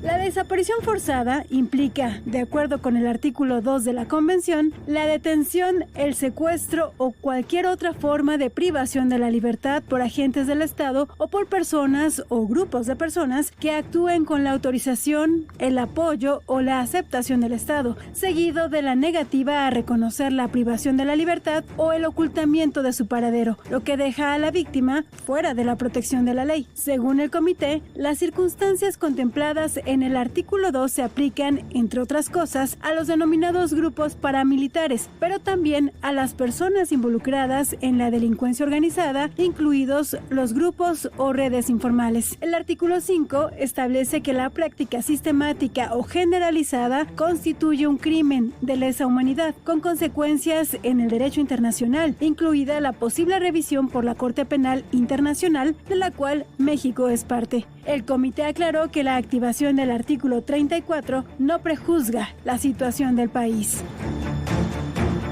Para Imer Noticias, Jessica Leal. Por cierto que esta mañana en Palacio Nacional la presidenta Sheinbaum se refirió al caso Ayotzinapa, que tiene vinculación con esto que le hemos contado. Dijo la presidenta que hay varias detenciones importantes, detenciones relevantes que se van a dar a conocer a los padres y madres de los 43 estudiantes desaparecidos de la Escuela Normal Rural Isidro Burgos de Ayotzinapa. Escuchemos. Sí, hay varias detenciones muy relevantes y vamos a esperar primero a comentarlas con los familiares, con las madres y los padres de los jóvenes desaparecidos de Ayotzinapa para poderlo comentar públicamente. ¿Hay una fecha ya para la próxima reunión? Creo que no hay fecha, pero es en noviembre. Habíamos quedado en noviembre, pero sí, es en noviembre. Estamos acordando la fecha con ella, el día exacto. Ahí lo que señala la presidenta de la República a propósito del caso Ayotzinapa. En la medida que se dé a conocer información, se la presentaremos en tiempo real. Ahora vamos a otros temas. Las razones del triunfo de Milei en Argentina. Bueno, a muchos sorprendió el resultado electoral de este fin de semana, sobre todo en la provincia de Buenos Aires, la capital, donde pues ahora sí que el progresismo pues ganó Javier Milei, el movimiento peronista que tenía el control de esa ciudad que tiene la mayor parte de los electores de Argentina. Pues fue derrotado, se llevó la victoria Javier Milei, a pesar de todo lo que implica un personaje de esas características. ¿Qué fue lo que pasó? Luis Camarillo nos cuenta. Este domingo Argentina votó para renovar la mitad de la Cámara de Diputados y un tercio de la Cámara de Senadores. La Libertad Avanza, partido político del presidente de Argentina, Javier Milei, se impuso con más del 40% de los votos. Con el 98.28% de las casillas escrutadas, el partido oficialista triunfó sobre Fuerza Patria, el bloque que representa a la mayor parte de la oposición peronista, que obtuvo un 31.6% de los sufragios. Con ello, el partido de Milei no solo se impuso en el voto a nivel nacional, sino que consiguió la llamada joya de la corona, Buenos Aires, principal bastión del peronismo. En diputados, la Libertad Avanza tendrá desde diciembre 82 bancas. En el Senado sumó 3 escaños, tras imponerse en 6 de las 8 provincias que eligieron representantes para la Cámara Alta. Aún con estos resultados, los denominados libertarios necesitarán aliados para impulsar las reformas transformadoras que exige la Casa Blanca. Y es que, de acuerdo con analistas, la presión de Donald Trump fue clave para instalar la idea de que, en caso de derrota, no habría respaldo financiero posible de Washington y que el caos sería inevitable. En un discurso frente a sus simpatizantes, el mandatario argentino aseguró que ahora empieza la construcción de la nueva Argentina, toda vez que destacó que con estos resultados se harán las reformas que Argentina necesita. Durante los próximos 2 años tenemos que afianzar el camino reformista que emprendimos para dar vuelta de una vez y para siempre en la historia argentina. Ahora estamos enfocados en llevar a cabo las reformas que la Argentina necesita para consolidar el crecimiento y el despegue definitivo de la Argentina para hacer grande a la Argentina nuevamente. Tras la victoria del partido de Milei, el mandatario estadounidense Donald Trump felicitó a su homólogo argentino en su cuenta de Truth Social. Felicitaciones al presidente Javier Milei por su aplastante victoria en Argentina. Está haciendo un trabajo excelente. El pueblo argentino justificó nuestra confianza en él. Por su parte, al ser cuestionada esta mañana sobre las elecciones en Argentina que beneficiaron al partido de Javier Milei, la presidenta Claudia Sheinbaum evitó dar una amplia respuesta. Su opinión sobre las elecciones legislativas de Argentina en el que ganó el partido oficialista. Bueno, pues ahí están los resultados. De acuerdo con el diario argentino Página 12, a pesar de las lecturas apresuradas, Milei no contará con quórum propio en ninguna de las 2 cámaras, ni con un tercio de hierro que le permita blindar vetos y resistir la agenda de la oposición. El peronismo perdió convocatoria, pero continuará siendo la primera minoría en ambas cámaras. Por otra parte, congresistas de Estados Unidos pidieron este lunes al presidente Donald Trump detener el plan de aumentar importaciones de carne de Argentina, ya que eso afectaría a los ganaderos estadounidenses. En una carta dirigida a Jamieson Greer, representante comercial de Washington, indicaron que en lugar de recompensar al presidente Milei y a los productores agrícolas de Argentina, lo alentamos a centrarse en políticas que apoyen a los agricultores y ganaderos estadounidenses. Para IME Noticias, Luis Camarillo Carvajal. En el acento, tu punto de referencia, nos enlazamos con nuestro compañero Federico Bonazo, periodista, escritor, analista. Federico, buenas tardes. Te saluda Alberto Nájar. ¿Cómo estás? Alberto, me da mucho gusto saludarte, aunque en circunstancias tristes para la izquierda de Latinoamérica. La verdad es que yo estoy todavía a la espera de entender qué sucede. ¿Tú cómo evalúas esto que se vivió el fin de semana en Argentina y que es como que la siguiente parte de lo que pasó también, por ejemplo, en Bolivia? Es correcto. Mira, la verdad es que me sorprende que haya sorprendido, de alguna manera lo digo con respeto para lo que sí, no podía anticipar una reversión de lo que habían sido los resultados en la elección del 7 de septiembre, donde en la provincia de Buenos Aires el peronismo recuperó cancha y le ganó por 14 puntos de diferencia al oficialismo de Milei. Era muy difícil, es verdad, prever que iba a haber una reversión de 14 puntos. Ayer esa misma provincia de Buenos Aires votó por Milei y ganó, aunque por un punto de diferencia, al primer candidato a diputado federal, Jorge Tayana, que iba por la provincia de Buenos Aires. Pero sí, son números que pueden asombrar, pero si uno se había fijado en lo que fue el proceso, de cómo se puso las pilas, el oficialismo a partir de la derrota que estamos mencionando el 7 de septiembre pasado, que eran legislativas provinciales, no eran, como en este caso, las elecciones intermedias federales, y además de fijarse en cómo se había reactivado la propaganda oficialista, nos fijábamos en las encuestas y además poníamos sobre la mesa de análisis la pobre campaña que hizo el peronismo, un peronismo que está dividido evidentemente, que no se repone de sus propios errores, que no logra, muy parecido a lo que pasa con la oposición política en México, no logra reconfigurar una identidad política que pueda llevarle un programa a la sociedad más de que se va a combatir a Milei, es decir, el antimileísmo es hoy la única base, la única propuesta política que le está presentando a la sociedad este peronismo. Un peronismo que, para que la audiencia nos entienda, que yo creo que ya lo sabe, está conformado incluso por facciones de derecha, ¿no? Ese es un fenómeno político muy extraño el peronismo. Y no se cansó de dar señales en el sentido equivocado durante este mes, entre aquellas elecciones del 7 de septiembre y las que casi 2 meses vivimos o se vivió en la Argentina el día de ayer. Y si a eso le sumamos otra serie de factores, pues podemos concluir de que no era tan sorprendente esta victoria de Milei, que es una victoria, como tú muy bien señalabas ahora en tu comentario, pues también hay que situar en su debida proporción. No es tampoco que haya arrasado el mileísmo. Hay una abstención del 68%, más bien, hay una abstención del 32%, ¿no? Solo votó el 68% del padrón, y de ese 68%, el 40% a su vez le dio la confianza al proyecto de Javier Milei. No dejan de ser malas noticias, desde luego. Y para explicarlo, bueno, hay muchos factores, ¿no?, que podemos poner, Alberto, sobre la mesa de análisis. ¿Hasta dónde ha funcionado en este caso de la victoria del oficialismo en Argentina? Sí, la división del peronismo es claro, es un factor, un elemento central, pero esta idea de que tal vez con Milei podría haber un beneficio económico. ¿A qué me refiero? A la intervención de Donald Trump y su oferta de $20 mil millones, una cantidad importante de recursos que se les iba a entregar, así lo dijo Trump, siempre y cuando votaran por Milei. ¿Esto funcionó? No funcionó, Federico. Es muy buena tu pregunta, porque yo creo que es un factor.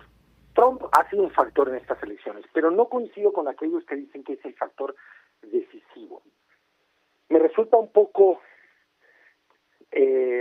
criticable la postura según la cual que tiene el peronismo, por ejemplo, según la cual Trump ha sido el factor decisivo, porque entonces es echarle la culpa a Trump o justificar con la intervención de Trump un fracaso que les corresponde analizar también a ellos, ¿no?, a esa fuerza política. Incluso el Frente de Izquierda Unidad, que hizo una buena elección, sobre todo en la Ciudad de Buenos Aires, y logró reinstalar en el Congreso a Miriam Bregman, que sin duda ella y su grupo político son los de mayor congruencia en este momento de izquierda, son los que no concedieron un solo miligramo de apoyo a las medidas de Milei desde que es presidente en el 23 en el Congreso. Es decir, ellos han dado una batalla de enorme consecuencia política, de enorme coraje y con enorme congruencia. También ellos hablan de que el factor Trump, y yo creo que son las fuerzas, son las explicaciones que aquellas fuerzas en aquel país de izquierda están presentando también para justificar que en el caso del Frente de Izquierda Unidad no hayan rebasado el techo histórico del 4% a nivel nacional, de representación nacional, y que el peronismo haya retrocedido como retrocedió. Trump jugó la doble, te premio, ¿no?, copelas o cuello, te premio con entre 20 mil y 40 mil millones de dólares si ganas las elecciones, y si no, no te doy el apoyo y que se desate la debacle económica y la crisis. Y ese miedo a una crisis también, como impulso negativo, puede haber jugado un rol. Pero yo no alcanzo a interpretar que ese rol sea el que explique lo que ocurrió políticamente allá en Argentina. El gobierno reconfiguró su gran maquinaria narrativa y propagandística, que la tiene grandes ideólogos que no tienen rival enfrente, es decir, los Agustín Laje, los Nicolás Márquez, todos los ideólogos que tiene la ultraderecha argentina, que viene a educar a la ultraderecha mexicana, por ejemplo. Es muy gracioso, abre un paréntesis, Alberto, cómo se peleó Eduardo Verástegui con Milei en estas elecciones y con Agustín Laje. Pero esos grandes ideólogos de ultraderecha que tiene el mileísmo no tiene contraparte en Argentina. Tiene un poco a Juan Grabois y a la misma Miriam Bregman, que hacen su esfuerzo por disputarles el control de la narrativa pública, ¿no? Pero es gente que ha instalado que el kirchnerismo era un proyecto socialista, por ejemplo. Es que ahora se ha desbancado con esta victoria. Milei le habría ganado al socialismo, al narcocomunismo y todos esos inventos falaces que usa la ultraderecha allá y en todos lados. Sí, la verdad es que es sorprendente toda esta serie de factores que dan como resultado esto que vivimos este fin de semana. Federico, mi última pregunta tiene que ver con algo que también ya se empieza a mencionar. Hay una comparación sobre lo ocurrido con Macri, que ganó también una intermedia de manera importante, hasta contundente, dijeron algunos, con esta idea de una eventual mejoría económica que no llegó. Y finalmente Macri, su proyecto político fue derrotado. ¿Esto puede volver a suceder? ¿Son las mismas circunstancias? ¿Tú cómo lo ves? Sin duda, son circunstancias muy parecidas. Macri ganó las elecciones intermedias, logró subir su representación en el Congreso y su fuerza política ganó y se la creyó demasiado e intentó hacer una serie de reformas que golpeaban realmente a la sociedad muy directamente y tuvo unas manifestaciones brutales a los pocos meses de haber conseguido una victoria muy parecida a la que Milei consiguió ayer. Es decir, también hay que poner sobre la mesa la historia de una sociedad politizada con gran carácter de lucha, con cierto conocimiento de lo que son dar ciertas batallas por los derechos conquistados, una sociedad que no quiere volver a la dictadura militar, que tiene muy que defender la democracia conquistada en 1983 y que tiene un historial y de lucha y de memoria también. Entonces, ese es un factor que hay que tener en cuenta. La pregunta o la respuesta o el análisis, Alberto, es que ese gran potencial político de reivindicación social, de lucha por los derechos, no está agrupado ni representado hoy ni articulado en una fuerza política. El peronismo no está representando a esa gran energía social que tiene la Argentina. Y eso es una pregunta que obliga al peronismo a hacer una profunda autocrítica y a los que analizamos el caso a poner sobre la mesa de análisis esta gran deficiencia que tiene la izquierda o el progresismo en la Argentina. No tiene en este momento, no se siente más que en un 30% representada por el otrora partido popular por excelencia, que era el partido, que era el movimiento peronista o el partido justicialista, que había continuado aquella tradición iniciada por Perón en el siglo pasado. Pues sí, la verdad es que es digno de un análisis todavía que en otros episodios. Sin duda es un mensaje para las izquierdas y el progresismo de América Latina, México incluido, pero también, y ojalá que podamos más adelante, porque andamos limitados de tiempo, Federico, hablar también sobre lo que significa para las derechas tradicionales. Ojo, porque el avance, el crecimiento de personajes como Milei, y ya para que un personaje con las características de Eduardo Verástegui se haya peleado con él, híjole, es de análisis, Federico. No, hay que analizarlo, te agradezco como siempre esta charla y cuando quieras lo pensamos juntos con tu audiencia, porque sí, realmente yo creo que hay elecciones, parece muy lejana la Argentina, pero hay elecciones muy claras para la política mexicana de lo que ha ocurrido ayer en aquel país. Y en realidad Argentina siempre está muy, muy cercana a todas, todos y todes por acá. Te mando un abrazo, Federico. Un gran abrazo, querido Alberto, a ti y a tu audiencia. Hasta pronto. Es Federico Bonazo, periodista, escritor, analista, y como acaba de escuchar, pues sí, muy puntual en estos análisis y muy claro ahí. Sí, están ahorita en Argentina con esa idea de que pues es que con Trump metió la mano, es ahora sí que la mano que meció a la cuna, en fin, pero no, se tiene que hacer una revisión interna. En Argentina ya hubo un movimiento que fue una llamada de atención que al parecer no se atendió. ese movimiento de los cacerolazos y ese grito que decía que se vayan todos ante el hartazgo, ante una clase política que tiene estas características y esa desilusión que hay una vez y otra y otra. Y el tema es que en este escenario avanzan los ultraderechistas, los asesinos, pues. Hay que decirlo con toda claridad porque en Argentina la ultraderecha está vinculada con la dictadura militar que asesinó a miles de personas. Y sí, hay que también dar una mirada, porque son lecciones para la izquierda y el progresismo, sí, pero también para la derecha tradicional. Ojo, aquí el Partido Acción Nacional está prácticamente hecho a un lado, metido en su propia crisis interna y ha sido paulatinamente desplazado por personajes como Claudio X González o como Ricardo Salinas Pliego o como las Lilis Telles o lo que usted guste y mande. Y en Argentina, la derecha tradicional, que en algunos casos se disfrazó de progresismo, pues ha sido desplazada por Javier Milei. Entonces, si en Estados Unidos el establishment no entiende quién es un personaje como Donald Trump, es tema de otra conversación. Ahora vamos a una pausa que andamos bien atrasados. Ya volvemos. Vamos a la conga. Ay Dios. Vamos que ya suena el bongo. Las maracas suenan ya. Y ya repica el bim-bam. Mi negra, vamos detrás porque ya la conga no vuelve más.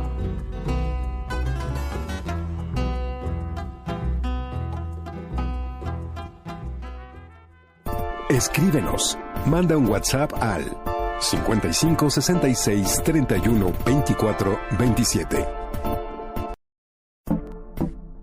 Todo el contenido de Imer Noticias lo encuentras en noticias.imer.mx.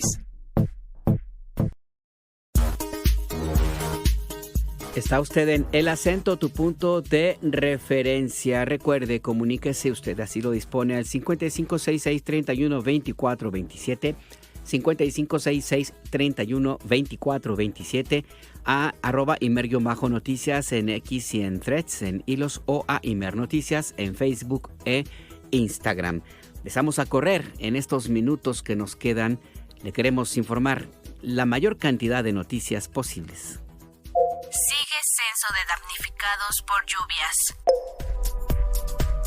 Este es un dato que se dio a conocer en la Conferencia del Pueblo en Palacio Nacional. Al 26 de octubre se han comunicado 220 de 288 localidades que habían permanecido incomunicadas por las lluvias extraordinarias de hace un par de semanas en Veracruz, Hidalgo, Puebla, San Luis Potosí y Querétaro, según informó el secretario de Infraestructura, Comunicaciones y Transportes, Jesús Esteva. Hidalgo sigue como el estado con el mayor número de localidades sin comunicación, con 57. Escuchemos. Se llevan 220 comunidades ya con paso, de un total de 288 iniciales. El último día fueron 8, en el fin de semana fueron 25 caminos los que se lograron aperturar. En cuanto a avances respecto a la energía eléctrica, ya todas las comunidades cuentan con energía eléctrica. En cuanto a escuelas afectadas, se lleva un 87% de avance, 1.277 de 1.475 escuelas. En cuanto a despensas entregadas, 413.965. Vacunas aplicadas, 463.682. El último día, cerca de 68.000 vacunas aplicadas. Y finalmente, 53.394 personas que están, compañeras y compañeros, trabajando, apoyando en las diferentes labores. Como mencioné hace unos momentos, ya son 220 localidades comunicadas de 288. Es importante mencionar que ya Puebla, Querétaro y San Luis Potosí ya todas están comunicadas. Aún nos faltan algunas en Veracruz y en Hidalgo. Por su parte, la secretaria del Bienestar, Ariadna Montiel, informó que hasta el momento se han censado 103.245 viviendas afectadas, la mayoría en Veracruz e Hidalgo. Bueno, estamos en los 5 estados, hemos ya avanzado de manera muy importante en el censo, en 119 municipios. 103.245 viviendas han sido censadas de los 5 municipios. Recopilamos ya la información en el caso del estado de Hidalgo, porque las brigadas pues entraron caminando por la situación de los caminos. Algunos ya se abrieron y ya pudimos avanzar el fin de semana en tener la información completa. Para el caso de Hidalgo, 22.325 viviendas han sido registradas, Querétaro 2.864, Puebla 11.978, San Luis Potosí 9.985 y Veracruz 56.093. Y por último, sobre este tema, el Procurador Federal del Consumidor, Iván Escalante, informó que se puso en marcha un programa especial de contingencia por lluvias en estas entidades afectadas por los desastres naturales, sobre todo para vigilar los precios. Escuchemos. Informar por instrucciones de la presidenta. Desde el 16 de octubre, Profeco desplegó un operativo especial en comunidades en 26 municipios afectados por las intensas lluvias de las semanas pasadas, con el propósito de monitorear precios y prevenir abusos en la posible alza de estos, así como brindar asesoría a la población afectada. En particular, estos últimos días, del jueves hasta el día de ayer, estamos en 7 municipios de Veracruz: Poza Rica, Álamo, Tuxpan, Coatzintla, Papantla, Pueblo Viejo y Tampico Alto. Tenemos 8 brigadas en campo, se han revisado 240 establecimientos y se han colocado 700 preciadores, que son estos cartulinas que ponemos para que se puedan exhibir los precios y que las personas consumidoras tengan la información al momento de visualizar dónde están colocados los artículos. Se monitorean precios de 26 productos considerados como prioritarios, tales como tortilla de maíz, pan de caja, agua, huevo, leche en polvo, carne de pollo, pañales desechables, entre otros, bajo la metodología de seguimiento de nuestro quién es quién en los precios. Importante comunicarles que en las comunidades visitadas no se registran incrementos generalizados en los precios y los movimientos que se han detectado se mantienen dentro de los rangos habituales. Sobre este tema y otros hay una comparecencia. Se trata de la directora de la Comisión Federal de Electricidad, Emilia Calleja Alor, quien se encuentra reunida con comisiones de la Cámara de Diputados. Claudia Telles, ¿de qué se trata? Cuéntanos, buenas tardes. Alberto, buenas tardes. Un saludo para ti, para el auditorio. La directora de la Comisión Federal de Electricidad, Emilia Esther Calleja Alor, afirmó ante las y los legisladores que el fortalecimiento y restitución como empresa pública del Estado ha permitido a la CFE asegurar el abasto de forma segura, confiable, continua y con visión de futuro. Al comparecer ante las y los diputados integrantes de la Comisión de Energía como parte del primer informe de gobierno de la presidenta Claudia Sheinbaum Pardo, indicó que el plan de expansión del sector 2025-2030 prevé una nueva generación eléctrica mediante 51 proyectos públicos, con lo que se cubrirá la demanda para los próximos 5 años. Vamos a escuchar.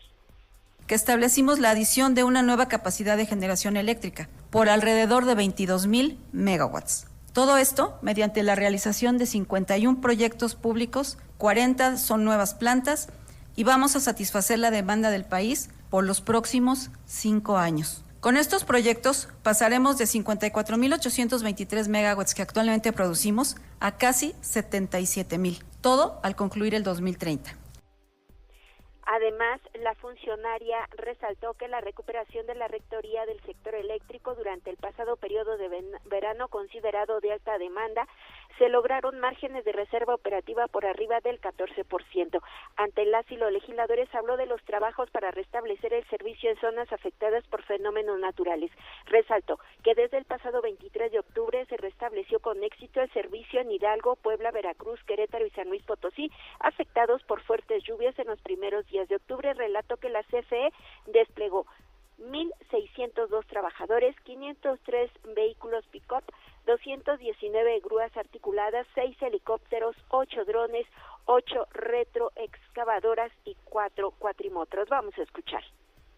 El pasado 23 de octubre logramos con éxito el restablecimiento total de todos los usuarios en todas las regiones y ahí, aunque ya hemos restablecido el 100% del servicio, continuamos trabajando para fortalecer la infraestructura y atendiendo reportes específicos en interrupciones del servicio. Nuestro compromiso siempre será estar donde más se necesite. Si bien no podemos evitar que impacten fenómenos meteorológicos, sí estamos preparados para atender cualquier contingencia. Nuestras y nuestros trabajadores, además de un firme compromiso con el país, estamos capacitados y maniobramos con los protocolos de alta seguridad a nivel internacional.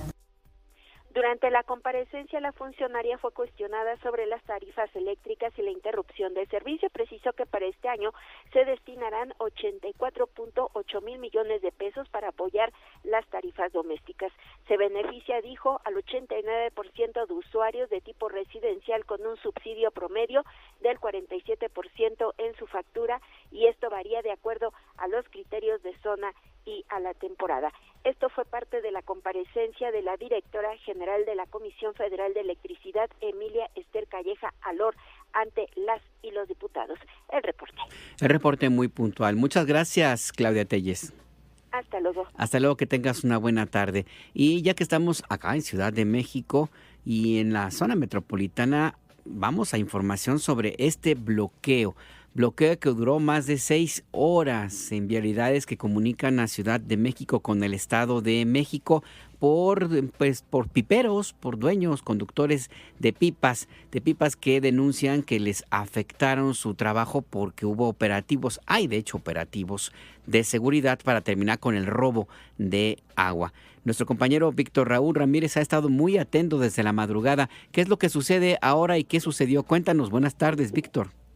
¿Qué tal, Alberto Auditorio? Buenas tardes. Pues ya pasaron más de 7 horas desde que iniciaron estos bloqueos que comentas en diferentes puntos del estado y de la Ciudad de México por parte de cientos de conductores de pipas en protesta porque las autoridades mexiquenses cerraron por lo menos 51 pozos de agua, de los que algunos piperos extraían agua de manera ilegal para después venderla. Jorge Ramos, conductor de una de las pipas, afirmó que no todos los piperos actúan de manera ilegal y advirtió que los pozos que abastecen de agua viviendas y negocios del Estado de México ya tienen 4 días cerrados, lo que dijo ha afectado a los habitantes y negocios mexiquenses que no tienen agua y también a los operadores de pipas que no han podido trabajar. Vamos a escuchar lo que dijo Jorge Ramos. Porque cerraron todos los pozos con la idea de que están mal, pero pues esto ya tiene años así trabajando y pues pienso que pues mal no están. Si estuvieran mal les hubieran dicho desde un principio que se arreglaran para que esto se compusiera y seguir trabajando, pero salen con el pretexto de que está mal los pozos y todos los cierran. Entonces es un caos porque a muchos nos dejan sin agua, muchos que trabajamos, pues de ahí vivimos, mucha gente que tiene sus pipas, tiene sus negocios, los clientes, o sea, el agua es un líquido vital para todos. Entonces, pues pienso que está mal el gobierno porque está abusando ahorita de su poder. Ese es para mí esa es la opinión que yo le podría dar. Sí, le digo, entonces por eso es de que estamos haciendo esto. No nos gusta porque pues afectas a personas que no tienen la culpa. Por su parte, Miguel, quien conduce una pipa en Ecatepec, afirmó que no existe el huachicol de agua y dijo que se cobra lo justo por la distribución del líquido. Vamos a escuchar.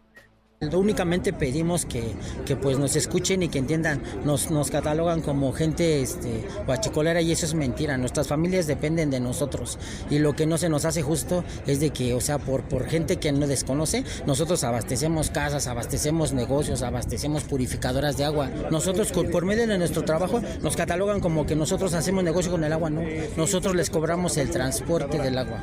Lo que a nosotros se nos genera, sí, los gastos que se nos generan por acercarle el agua a la gente. Es lógico que muchos dicen es que cuesta 700, 800, 1000, 2000 pesos. Sí, pero también el trasladar el agua de Texcoco al distrito o de Texcoco a Ecatepec, de Texcoco a Tlalnepantla, eso es lo que la gente no comprende y nosotros no abusamos porque somos gente de abajo. Y nos encontramos, te comento, Alberto Auditorio, aquí sobre la calzada Ignacio Zaragoza, a la altura del metro Santa Marta, en donde pues todavía continúa este bloqueo por parte de piteros.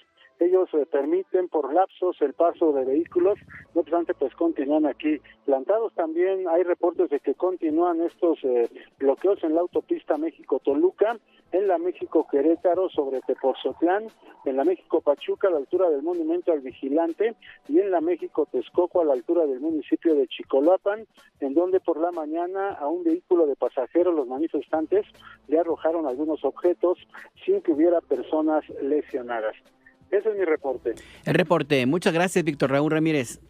Hasta luego. Hasta luego, que tengas buena tarde. Como le habíamos comentado, ya hay un acuerdo que se dio a conocer por autoridades al inicio de este servicio informativo, pero pues la información tarda en llegar hacia los sitios en donde están estos bloqueos. Por eso nuestro compañero nos ha reportado que sigue allí en ese sitio el cierre de esa vialidad. Por cierto, que la alcaldía Iztapalapa en Ciudad de México informa que mantiene cerradas al menos 120 tomas de agua en apoyo a la operación caudal del gobierno del Estado de México para frenar el robo de agua y su distribución ilegal para beneficio de unos cuantos. Pero no es todo lo que hay en este tema.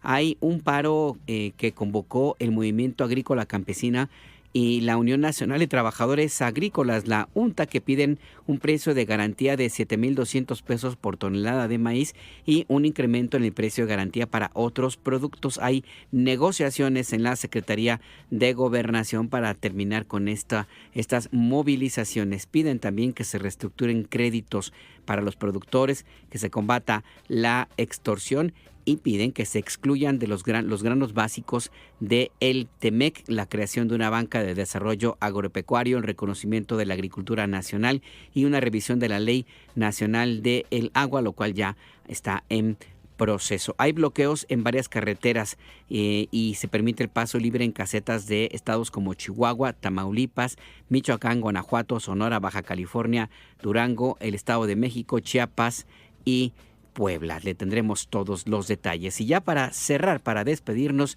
le comentamos que la jefa de gobierno de Ciudad de México, Clara Brugada, informó que se van a aplicar 1 millón de mastografías a mujeres sin acceso a servicios médicos. ¿De qué se trata? Nuestra compañera Guadalupe Franco tiene los detalles. Adelante, Guadalupe. Buenas tardes. ¿Qué tal, Alberto Auditorio? Muy buenas tardes. Este lunes, la jefa de gobierno de la Ciudad de México, Clara Brugada, anunció que en 2026 su administración aplicará 1 millón de mastografías gratuitas en beneficio de mujeres sin seguridad social y de escasos recursos. Con ello se busca reducir la incidencia de cáncer de mama en la Ciudad de México y avanzar en el combate contra esta enfermedad, que es la principal causa de muerte entre las mujeres, dijo Clara Brugada. Vamos a escuchar sus palabras. Tenemos muertes cada año por no hacerse una mastografía a tiempo. Esa es la verdad. Así que el próximo año 1 millón de mujeres de la Ciudad de México, que son las que no tienen seguridad social, que son las que no tienen condiciones económicas para hacerse una mastografía, el gobierno de la ciudad garantizará que se hagan una mastografía. Al encabezar la jornada de mastografías y dar el banderazo de salida a 20 nuevos mastógrafos móviles en la plaza de Tlacuaque, en la alcaldía Cuauhtémoc, la jefa de gobierno dijo que para alcanzar esta meta se buscará realizar un proyecto con laboratorios privados. Esto al adelantar que en 2027 su gobierno buscará aumentar la capacidad instalada para realizar de manera anual 1 millón de exámenes para detectar oportunamente el cáncer de mama. En este sentido, la jefa de gobierno propuso a las instituciones realizar una gran campaña para romper el récord Guinness en el tema de autoexploración mamaria. Así lo dijo. Convoquemos a una gran campaña de autoexploración que nos ayude, por ejemplo, a romper el récord Guinness. Un récord Guinness de autoexploración mamaria y que convoquemos a la clase de autoexploración mamaria más grande del mundo. Que nos motive, que así como nos juntamos todos para boxear o para cualquier otra actividad deportiva, no podremos convocar a las mujeres para enseñarnos muy bien el autocuidado y la autoexploración mamaria. Asimismo, la jefa de gobierno dio a conocer que este año su administración cerrará con la realización de más de 200,000 mastografías y la adquisición de 26 mastógrafos móviles a fin de cubrir el 70% del territorio capitalino. Alberto Vittorio, mi reporte. Uno de los lemas de esta campaña es tómatelo a pecho. Ya para despedirnos le informo que las festividades del Día de Muertos que iniciaron el 26 de octubre y se extienden hasta el fin de semana 2 de noviembre dejarán una derrama económica de cerca de 50,000 millones de pesos, 49,500 millones de pesos, según estimaciones de la Canaco. La Concanaco, la Confederación de Cámaras Nacionales de Comercio, Servicios y Turismo, es un 9.2% más respecto a 2024. Con esto nos despedimos. Gracias por acompañarnos. Recuerde, a las 6 de la tarde SPR Informa con Gustavo Ramírez. Mañana a las 7 en punto, Entre Líneas, tu punto de referencia con Adriana Estela Flores. Pásela bien, buen provecho. Hasta mañana. You keep saying you got something for me. Something you call love, but confess. You've been a messin' where you shouldn't have been a messin'. And now someone else is getting all your best. These boots are made for walking, and that's just what they'll do. One of these days these boots are gonna walk all over you.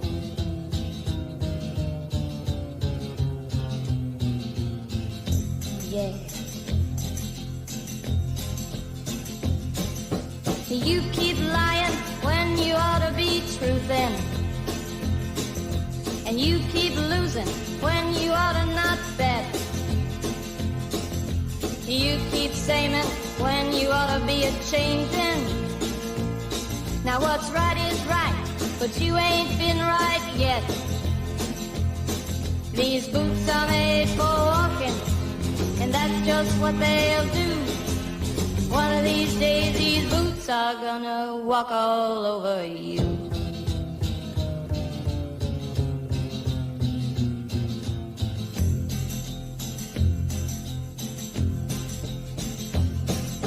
You keep playing where you shouldn't be playing. And you keep thinking that you'll never get burned. Ha! I just found me a brand new box of matches, yeah. And what he knows you ain't had time to learn. Imer Noticias presentó El Acento con Alberto Nájar. Tu punto de referencia. Las opiniones aquí expresadas son responsabilidad de sus autores y no representan la posición editorial de Imer Noticias.